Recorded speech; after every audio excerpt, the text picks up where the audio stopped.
Good evening and welcome to another live episode of Cannabis Cable Network News. I'm Kitty. And I'm JT. And we have our special guests back with us this week. We have Stephanie and Todd. Hi, guys. Hey, guys. How's everybody tonight? Thanks for joining us. And this is a special episode and the first of what I hope will become a series. And from time to time, we talk about the medical marijuana legislation here in the state and what it entails and what one has to do to comply. And one of the controversial issues is, where does one get the medicinal marijuana? One of the options is for the sick or elderly person to grow their own or designate someone to grow it for them. And the thought occurred to me that that's a bit of a challenge. I've never grown marijuana personally, but from what I understand, it's quite an undertaking, and you really have to know what you're doing. So I thought we would do a show to talk about exactly what is involved if someone who is a qualified and registered medical marijuana patient in the state of Vermont wants to undertake the challenge of growing their own medicine. So I gathered all of us together, and I thought this would be a great forum to discuss that and talk about the various things. So today's show is really going to be the overview of the subject of marijuana cultivation for medicinal purposes. It's very interesting because it's, some people think that it's a weed and it'll just grow. And the reason why we are talking about this evening and for days to come is it's not the easiest thing to grow. I mean, from money to grow it and just the necessities of being able to grow it, the time and the schedule upkeep and everything. Right. It's just very interesting. So we have Stephanie and Todd joining us. They, as they said last time, we're in California. We're registered medical marijuana users, patients, and have some experience in this area. So what would you guys like to say about maybe even the situation in California and what was different between there and here, and how patients handled it there? Well, the difference there was that we had the dispensaries we talked about the last time.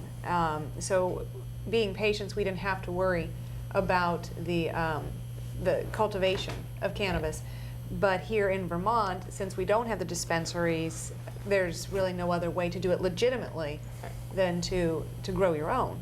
And of course, that is on the books now to hopefully change. But and also at the dispensaries, you could get clones of whatever plant you wanted to get, and you could even get the seeds if you wanted, and trade with the other patients. Even you could, trade seeds or trade clones. So everything was available right to you. You could go right there and buy everything. So here it's a little bit different. You got to do it a little underground.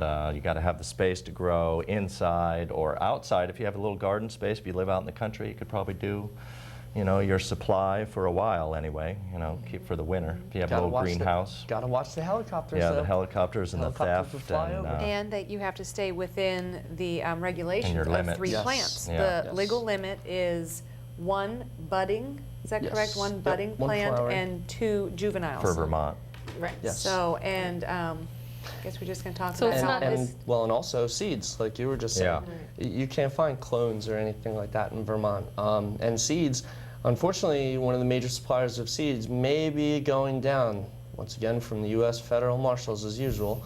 But unfortunately, Mark Emery, who's out of Vancouver, Canada, he is one of the biggest suppliers of seeds to the United States. And we are the largest importer of seeds in the world. And we've imported from salads and everything else, but for our medical patients, we should be able to get this in a much easier realm of necessity and everything, because it's foolish just to be so wasteful on these things. And when you're trying to buy 10 seeds and it's costing you, say for a decent bud that probably is sativa, which grows longer, is $250 probably to $350 for 10 seeds. And say you mess that up, a lot of people on Medicaid can't afford $250 to $350 worth of seeds. And that's only the seeds. You can find a bag of swag bud and take seed out, but pretty much you're probably going to have a hermaphrodite and it's going to cause problems. I mean, if you want your end product, our presumption with this is you want the end product to be high quality medicinal grade cannabis. We like good pharmaceuticals. So you want to start with, you know, the right seeds or the right clones and the right equipment. So right off the bat, you're talking about a significant investment in time, energy, money, knowledge. And yeah, we were discussing before the show, there's no real central place to go for that. You can't go to your favorite grow shop and ask those kinds of questions. Yeah, actually at the grow shops, you literally cannot walk in and say, I'm a medical user of marijuana, here's my card, and ask the grow shops how to do it, because by federal law, the grow shops are not allowed to sell their lights or any of the fixtures, venting fans, anything like that, fertilizers, to people who are growing marijuana, whether it's legal that they're growing it or illegal. Right. It is illegal to talk about marijuana in their facilities because they will be shut down, and that's just stupid.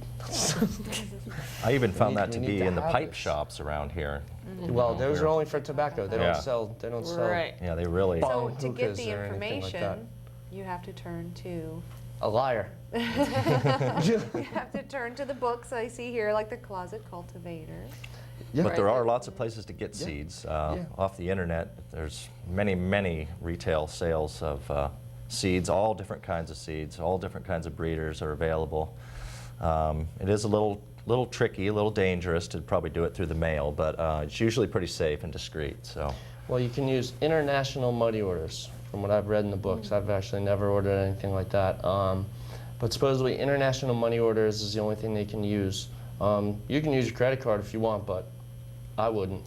Yeah. Who knows who searches those books? Watch the paper trail. Yeah. Watch the paper. Exactly. But literally, like, what we're talking about is for the medical people who need this assistance. I mean, like I was just saying about the seeds. Another thing you have to buy is dirt and fertilizer, which that's not that much money, you know, 30 or 40 bucks. But when you start stepping the lights and everything, you can go buy the $100 fluorescent light, but you're going to grow one thin, lanky marijuana plant that's going to take 2 to 3 months, and you might come out with about maybe an 1/8 to a 1/2 ounce of bud. Let's kind of talk a waste about that of time. then. What are we talking about when we're talking about lights that would be required to grow the 3 plants that one is allowed to have? But describe the ideal setup that complies with the state regulations.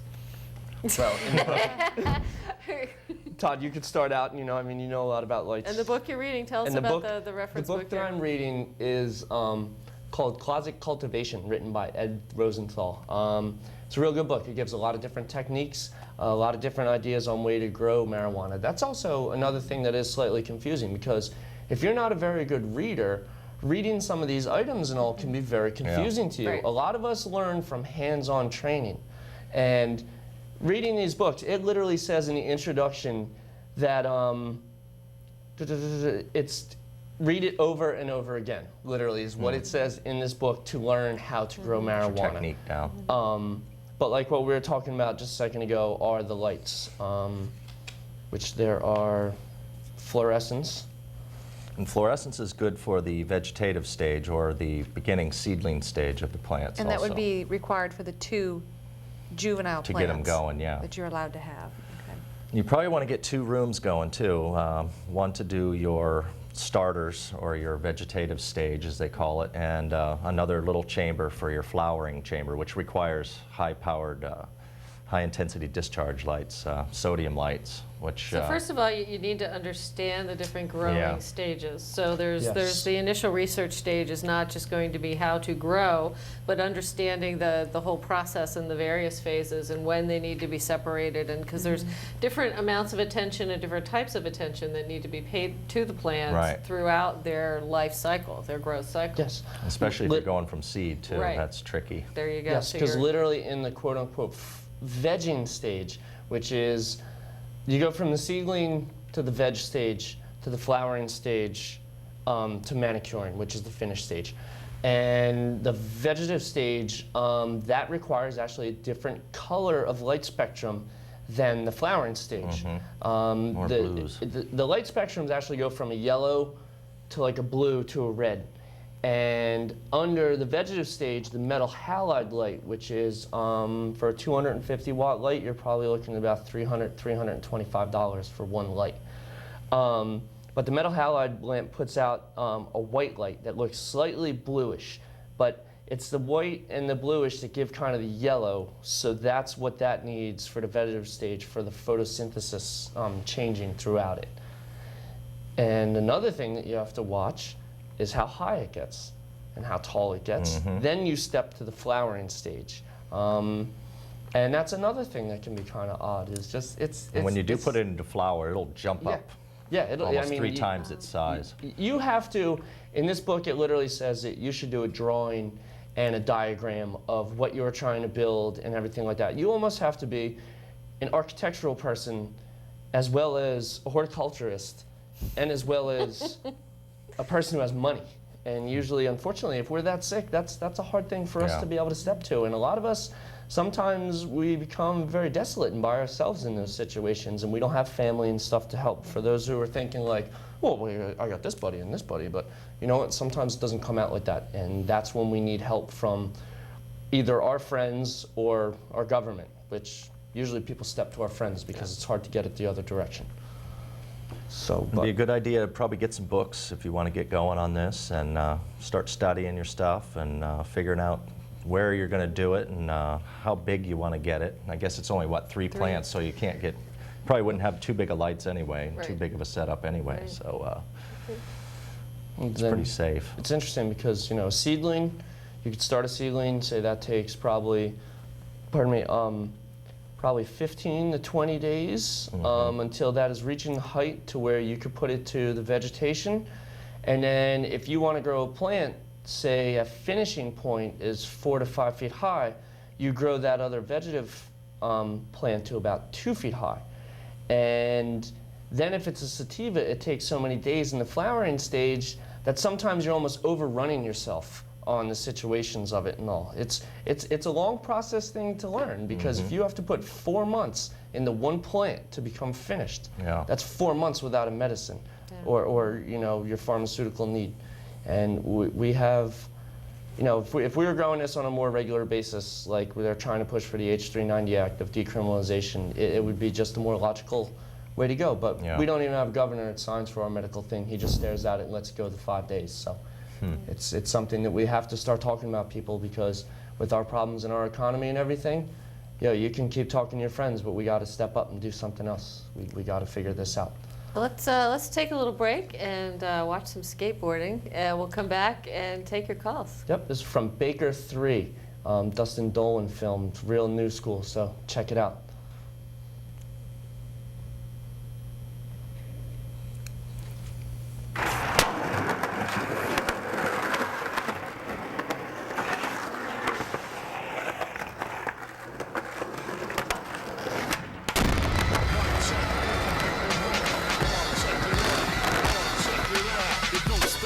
It don't stop. Watch the hit, nigga. It don't stop. It don't stop. Watch the hit, nigga.